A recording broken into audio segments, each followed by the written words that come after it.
let's talk about the double rig pack saddle with the half breed over the top. Okay. I run my half breeds over the top for my littler mules. Rings are against the sides because I started out with sawbucks. Okay. This is a double rig. Single rig is one ring in the center with 1 cinch. Double rig is 2 cinches. Gives you more support.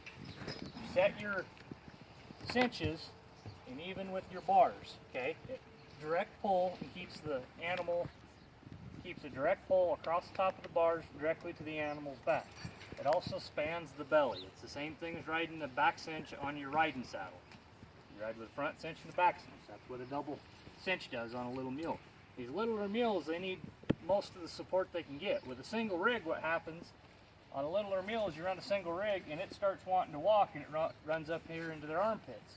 The other thing is if the cinch is up here, then it wants to pull the saddle forward.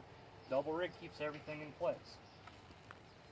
Your breast collars, you want your breast collar clear up here around the neck, choking the animal out.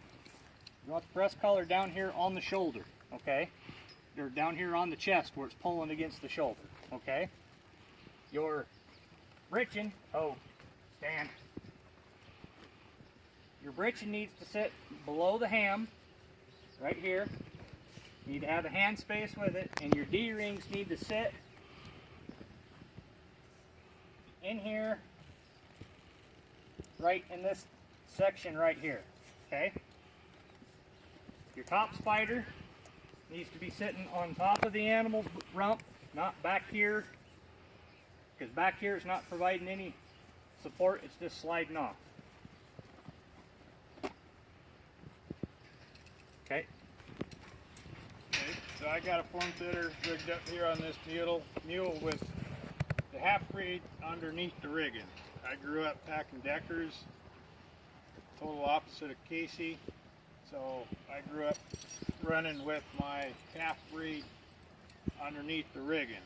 So I run my rigging, I split the board, or I run the rigging on top of the board. I like it because it keeps my rigging off the animal,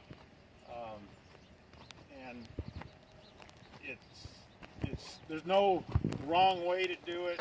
Really, it's just how you grew up and how you prefer to set your saddles up. Some animals you can run your breeching straight out. Animals that stride good, you want to roll that nose up just a little bit, and what it does is it tips the top of that breeching out. So when that animal strides out, that top is tipped out. When that animal gets all the way into its stride, that breeching's going to hit, and then it's just going to roll that breeching in and touch the animal. If your breeching's doing this right here, it's too tight. All it's going to do is run that animal raw. Your breeching, when that animal goes into a stride, that breeching should come up and touch and back off. So I've run a lot of single rig pack saddles. I started running more doubles just because I don't have to run as tight of a cinch. I don't have to cut my animal in half to keep my rig in place. We pack heavy loads. We pack steep country, and the animals run better, and you're not cutting them in half. So that's a form fitter set up with the half breed underneath the rigging.